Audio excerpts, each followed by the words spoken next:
Right, good evening, everyone, to the Airport Advisory Committee meeting. Why don't we go ahead and get started with the Pledge of Allegiance. Carl, will you lead us off? Pledge allegiance to the Flag of the United States of America, to the republic for which it stands, one nation, under God, indivisible, with liberty and justice for all. Okay. Roll call. Mr. Geeney, present. Mr. Rigg, present. Mr. Sterling, present. And Mr. Pemberton, present. In addition, we have Janelle, our airport manager.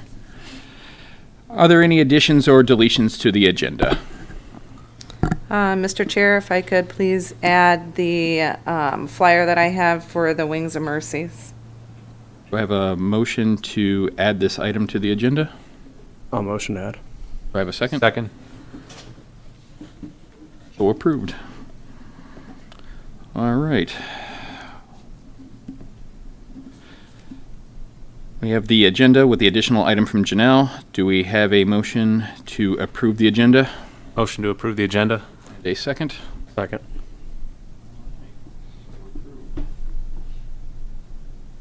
A approval of minutes. Janelle, do you have our minutes from the last meeting and anything that you'd like to discuss about that? Nope, we don't have minutes tonight. That was the study session. I don't know if you want to put that in there or not. Janelle, we have some notes from Carl. Would you like a copy of these? Did. Sure, Okay.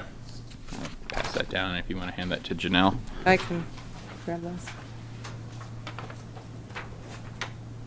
Okay. Okay, so we have our minutes there. So approval of minutes. Is there any discussion of the minutes? Otherwise, we'll move to approval of the minutes. Do I have a motion to approve the minutes? Motion to approve the minutes. And a second. Josh, second. Okay, moving on to our action items and discussion items. So number one, we have the rotating beacon. Mike, maybe you'd like to lead us off about the discussion of the rotating beacon? I know that you've been doing some discussion on that. Yes, I started looking into it. Had a conversation with the FSDO, and they referred me over to MDOT. Basically, my question was, what, if any, impact there would be regarding a rotating beacon for future grants or federal funding. I'm still waiting for an answer back, like a complete answer, but the answer that I got was that there are some airports that don't have a rotating beacon, and that it wouldn't necessarily preclude getting funds, but they were going to get back with me on it because there is some language that we've talked about before in the some FAA. Jack, I can't remember what Yeah, so reference was. previously I'd provided to Janelle and some folks on the Airport and Commerce Park Commission some FAA guidance that I've found that seems to imply that public assurance, or excuse me, grant assurance airports, of which Grosjean is, are required to maintain their lighting, and if there is a rotating beacon, that must be maintained as well. And I think that's what you referred to, that documentation. Yes, and one of the issues that was brought up when I spoke with MDOT was the whether or not the beacon itself now was federally funded, and that might come into play. I know it's a very old beacon. I don't know how it was funded. I don't know the background there, but that was potentially one of the things that it hinged upon, but I don't have a definitive answer yet. Is the importance of the beacon because of the powerhouse stacks now are going to be gone? That's going to be more important to have that beacon operating? I think it's the beacon is used to identify an airport, right? Right, That we're a civilian right. airport, as opposed to, No. any obstructions to navigation. Well, we've lost our two main obstructions with the stacks down. I don't know if that would now make that more important. I'm not sure of any language that says, again, having, say nearby, landmarks, has a bearing on the beacon. But we're, I know that, again, it's on our navigation charts. Janelle, just noting, I know that you've noted out the beacon as an op. Maybe if you can provide any info for us on if there's any plans, any studies, anything going on with regards to the beacon. Well, I mean, the beacon is on the ACIP for replacement in the next 5 years. So to answer the question of whether or not it was federally funded, I don't think that we received any funding for that beacon. Do we know when it was installed? No idea. Yeah. I mean, I would assume sometime after it became a civilian airport. I mean, somebody had to go up there and switch the lights or do something. Or even right? beforehand, right? I mean, who knows? You I know, mean, green, green, white, if or I make green, white, assumptions green. on anything. Military versus civilian. I guess I'll say I'm of the opinion, and maybe I'm speaking for the whole of the Airport Advisory Committee. I think, again, in a culture of safety, the rotating beacon is important tool for trying to find the airport at night. Obviously, there are other tools, GPS, things of that nature, but again, just it's a relatively inexpensive and easy tool to identify an airport. I can think back to my training days, and I'm sure the rest of you could say the same. At night, you want everything to be an airport, and everything looks like an airport. Just finding that rotating beacon is just another assurance that, again, you are landing where you expected. So, Yeah, I agree. And you have to be a lot closer to see field lighting, and the beacon you can see from miles and miles away. Whereas field lighting, you almost have to be up on it. so I would motion that it is the recommendation of the Airport Advisory Committee that the rotating beacon be repaired or replaced as soon as practical. Is there anyone that would like to make such a motion? I'll motion. I'll second. Any second? I'll second it. Right. So moved. Moving on to the second item, the Airport Advisory Committee vacancy. As you know, we have a vacancy. I know myself and others have been reaching out to individuals about filling that vacancy. A few folks have discussed it and have decided not to. My understanding is we've now had one submission, Janelle, for it. And speaking with a few of you others, there's another gentleman that's going to submit his application as soon as this week for that vacancy. I don't have anything else to add, but again, if we are finding folks who are active at the airport and, again, citizens of Grosio, we would certainly encourage them to, to join and become an active member of our committee. I don't know if anyone has any other discussion items for that. No. Moving on to item number 3, T-Hangar Survey. What I'll say on this is, obviously, we've been discussing for a number of meetings now that we feel that improvement of the T-Hangar, or the T-Hangars rather, is important. They are certainly getting on in years, some of them over 50 years. I think our newest ones from the early 90s.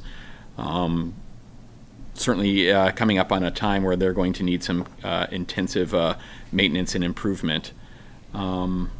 I know myself, I've seen some issues and been helping out some others, address some issues like leakage, water intrusion, things of that nature.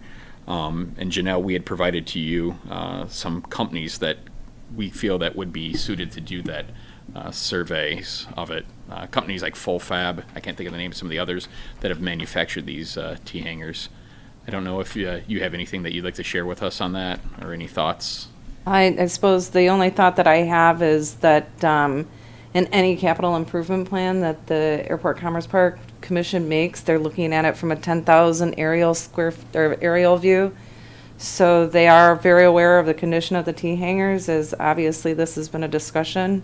And when they do make decision, they're all based on running the airport as a business. So that would be my comment on that. You mentioned water intrusion. Janelle, have you been in some of the hangars that's the middle rows of Bravo row that has the holes in the roof? Those are the ones that I've seen, yeah. Yeah, so there's holes, good sized holes where the roof panel is concave, and when we have rain like we've had this past week, it's just coming in and making huge puddles and filling in the hangars.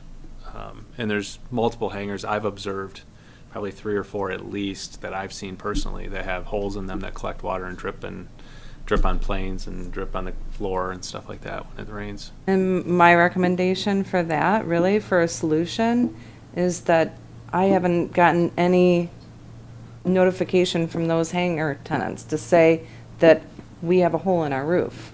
I can't fix what I don't know what's broken. So, I mean, there is some communication, and I can assure you that my maintenance staff does do a great job when given a task, right? So I think that that's important for us to communicate when you guys are out there to say, hey, look, Janelle and her team have done a great job on getting to any maintenance repairs that we can get to in a pretty timely fashion. These particular ones I just became aware of last week. But Okay, that's- but I mean, that would be my recommendation, Okay. right? If you guys are out there, I mean, we're totally open. I mean, Jack, you know, it took us like not long. No, I will say that, again, with the team that you have in place for the maintenance team, very responsive to, issues when they come up. Obviously, things have to be Yeah. prioritized, but I will say personally, I've seen a quite an improvement in terms of the maintenance response over the last year or so. So, And like you said, folks do need to communicate that to you. correct. But I think the same thing too. What we're saying is the Airport Advisory Committee that we feel that a comprehensive plan to address some of the issues. Right, that's one of our most important assets is the T-hangars. Or at least identify what the issues are as a whole. I think that's a better way instead of of putting a it. one-off Exactly. whack-a-mole. Right, exactly. Just to kind of understand, what's the status of these based on, is it structural, is it electrical, is it ceiling? That's a good point, Josh. So I think we would, like for you to take it to the Airport and Commerce Park Committee that our recommendation is that, again, a comprehensive and holistic analysis and survey of the T-hangars be conducted. Obviously, that will require some funds, but those funds should be allocated towards it just to maintain those and make sure that we don't lose that asset. I do know that you've spent, Janelle, that I know you've been advocating for, and there are some funds that are going to be earmarked this year that make some capital improvements, painting, and some other things that are coming. We would be painting, that have been earmarked and budgeted for this upcoming budget year. So anything outside of that, I don't know what's going to come of that, right? I mean, that's not budgeted for, so. Understood. And I think that's what we're saying right now is not even saying, as Josh said, okay, well, this needs to be fixed or this needs to be fixed. Obviously, those need to be addressed and those concerns to you. But I think right now, just taking a survey is our recommendation, just to understand the condition of the hangars. My as a thought whole. is it's a lot cheaper if, let's say, for example, you've got a hole in the roof that's then letting water into a place where water should be. It's a lot easier to fix that hole in the roof, getting ahead of it, than to let the water get in and have then concrete issues and electrical issues and whatnot. So, we can always fix things, and the maintenance team is really good at fixing issues around the airport that have been reported the last year and a half or 2 years has been a lot better. But not everybody is going to report. Not everyone's at their hangar, but all that often. So also, it's really hard to have a budget or even an idea of an approach long-term to a budget of the whole hangar repair plan if we don't even know what the issues are. So a fairly inexpensive survey of I think everything would give us a big number that we can, identify what that cost could be and B, turn up issues that maybe would not otherwise have gone reported and could get a lot more costly down the road. So let me ask you this, Janelle. We're making this as a recommendation that this, go back to obviously the Airport and Commerce Park Commission. What would be the next steps on that? Just as a report to them that we have this as a recommendation, or Well, I mean, I just add it to my manager report or a discussion item on the next meeting on May 20th. okay, understood. Is that what I'm hearing here? I think that's just kind of what we're asking. Obviously, there's a process in which way things are done, and that's what we're asking. Is there anything that you need from us as, again, pilots, tenants of it that would help you understand that? Or obviously, besides individuals, us expressing to individuals, if you see something, say something. Is there any information that we can provide to you that would be beneficial or helpful in this? No, I mean, I think communication and letting us know, right? are letting me know, so I can let Frank and Lorenzo know so they can make repairs. As far as the survey goes, is there anything we would need to do to get that recommendation approved or find out if it's denied at the meeting on the 20th? I don't believe so. We could just hear back from you at the next, Yeah. at our June meeting, if it was approved or denied or tabled. Yep. Okay. Can we note that for the minutes, Carl, that we should hear back in June if the survey was approved, denied, or Agreed. I think that's something that we'll, again, have as a, make sure that we have that as a follow-up again. As a follow-up item of, what's the action, what is the outcome of that discussion at this Airport and Commerce Park Commission meeting? Do we need a motion for that? No, I don't think. Not just an item of discussion. no. Okay, yep. Any other thoughts or comments on that item? All right, moving on to item number 4, Runway 1735. I'll say this much, Janelle, thank you for sharing. I know you had some exciting news about a month ago that you've been successful in your discussions and efforts to have that approved as designated as a crosswind runway. Thank you. That's exciting. I don't know if there's anything else that you can share with us on that, on 1735. Obviously, it's a big project, going to take a long time, but if anything you can share with us would be appreciated. That was the big news. Okay. It about ends there. So I think that we're waiting for the state to tell us what our next steps are and our process with the engineering consulting company. And I have no idea. I mean, that was really it, and it's at a state level, so it will move. Obviously, the airport's Slowly. in a good position, as we've seen, right? Should something come, to be able to take advantage of grants and to try and move forward on that. So, but right now, it's building the building blocks, I assume, of Well, it's waiting for the it's- state's approval and then engineering assessments, things of that nature. Well, no, it wouldn't be a state's approval. It's actually it's a federal approval. We'll be getting discretionary funding for it. So Okay. this is not going to be just a state approval. The justification is done through the state. I mean, you work directly with the state for any grant process. So Okay. you go to the state writes a justification, they send it up to the ADO makes remarks, the state gives it back to you, and then comes back to you and says, okay, engineering and manager, please make these justifications based on, the comments back from the ADO.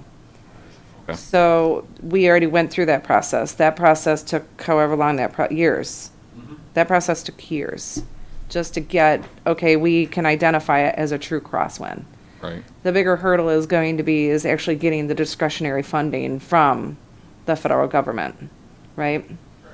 Because if you look at, I can share, but if you do look at the decisions that are made from a federal level to decide whether they're going to give the actual discretionary funding, there has to be even more data that's probably provided at that time for the funding portion of it. Like, why are we going to give you, Groseal, discretionary funding for a secondary runway? So that'll be our next step. I guess what I'd say is, again, right, feel free to use, and I encourage you to use the Airport Advisory Committee for help, just as, we worked with you to ensure, right, the wider taxiway. If you see of anything where we can be beneficial, whether it's a longer runway, a wider runway, of, stressing the importance of that, we're here to help you out with that. So please don't Thank you. hesitate. Okay, thank you. Any questions or comments from anyone else on that? Again, appreciate the update, Janelle. Okay, moving on to item number 5, wildlife. Mike, I think that you had some thoughts on this, so I'll let I already, I reached out to Janelle last week, I think it was, letting you know about the deer out on the runway. Correct. Coming in a couple weeks ago, and there are probably about 20 of them. Some on both sides of the runway and the 2-2 approach end, and a few ran across in front of me. I also saw turkeys out there too at the same time, but yeah, I just wanted to cover wildlife and the deer and stuff like that. And I know you mentioned, Janelle, that you got to get permits and things like that to do. Yeah, I'll, really, and this is the education part, right? Is that the more we educate each other, the better it is, right? To ensure that you guys know that there are Wait, what were we doing? We just had it up Just here. went out right as you're walking up. Yeah, of course it did.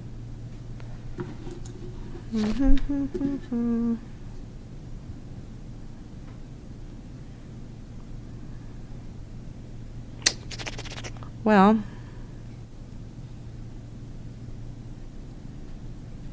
I want the Elmo.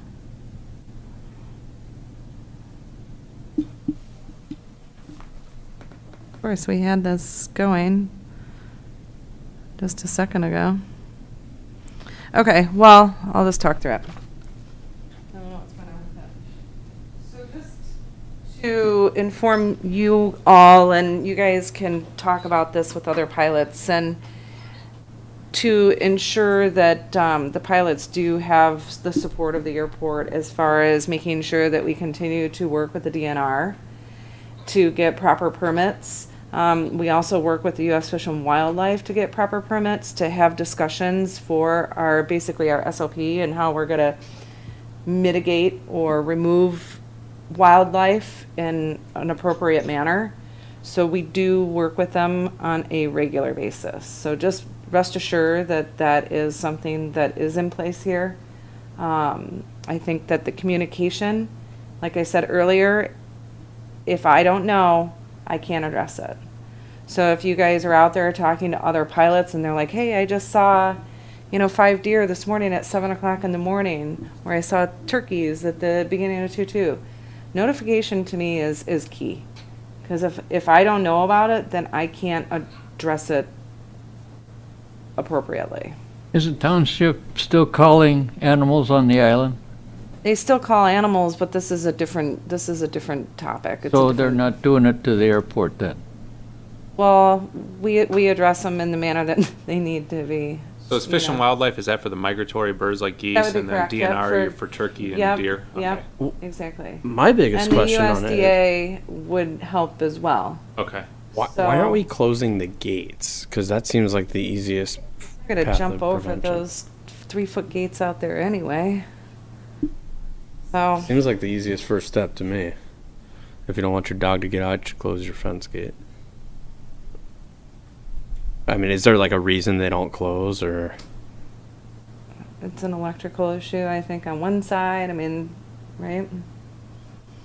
So, people aren't gonna walk up and scan their card. I think that's a topic for another day, and why the gates don't work. So is there an ongoing process right now to try to secure permits to? That, it's an ongoing process. Okay. Anybody have anything else on that?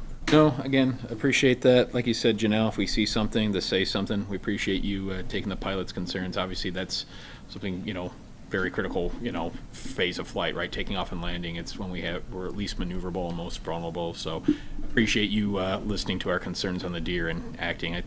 Again, I'll say my personal experience is there's been a marked improvement in the of the reduction of that threat over the last couple of years, and appreciate your continued efforts on that. Well, the other thing is part of our standard operating procedures is that you guys we have 2 maintenance guys that are here, right? And if you want them to, run the runway before you're about to take off, we can do that too. There are other solutions to the matter. We just need to look at it and see what those would look like. Moving on to item number 6, Janelle, you had an addition. Please. I do. I would like to add something exciting. Recently, a few of the GA airports have joined together to do, and I'd put it up on the Elmo, but it's probably not working, to do, join the Wings of Mercy. And they are putting together fly-ins, so you will have a bulletin board. Are you all familiar with the Wings of Mercy? Yeah, I know. I saw it Yeah. earlier. You Yeah. are? I am. Yeah, they take patients that, Right. can't afford to get to and from. Oh, are you going to turn it on for me? Perfect. That's a good, Guys, I got to abandon you. I'm sorry. All right, thank you, Josh. Oh, there we go. So essentially so people volunteer their time. Thank Goodbye. Have a good one. People volunteer their time, they volunteer their aircraft, they'll go pick a patient up, take the patient to whatever hospital visit that they may have for cancer research or for whatever.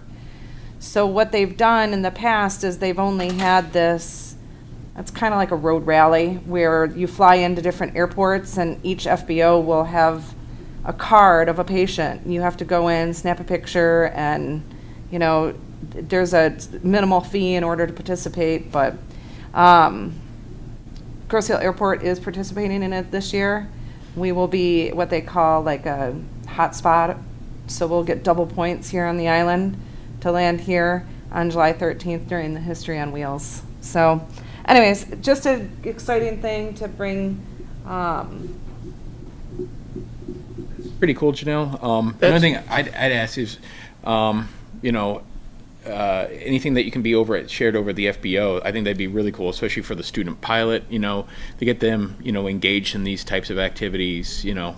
So anything you can share over there, obviously, you know, we'll talk with, you know, the other pilots that share that. That's really cool. You're gonna have this flyer down at the main thing? It's up at the FBO right now. Yeah. I mean, we just kind of got it going. I'll send an email out and let everybody know, but It's a great thing. I've got one that I sent to Pontiac, a pilot that I used to fly with, and he's gone now. And then that guy that came in here when my wife passed away with the King Air, that's all he does. He went and bought a brand new King Air and does nothing but angel flights. So I send money down to Baltimore, Maryland for that one. That's really awesome. It No. really is. I mean, you can get sponsorships Yeah. for this as well. So, I mean, hop on the website. I'll send out the flyer. You can scan the QR code. But there's different sponsorships that you can get. Yeah. It's Is just it July 13th here? it'll be July 13th It's here. not on that, is that date on that flyer, though? No, because the flyer was distributed before I let him know. All right, I don't know how that's gonna work yet. okay. It'll probably be, I think if you scan that QR code, you might get more information. It's probably a live information on that website. It's fantastic, again, especially, you know, again, having the GA pilot community, you know, again, you know, reach out and again, I think we're all, you know, try our best to, you know, give back to the community. So this is another way that we can do that. Thanks, Janelle. I'm not aware of any committee member reports, so we'll move on to public comment. I see no one is in the audience tonight. So with that, I'll ask for a motion to adjourn. Does anyone motion to adjourn? I'll make the motion. And Second. Seconded. So moved. Thank you. Appreciate it.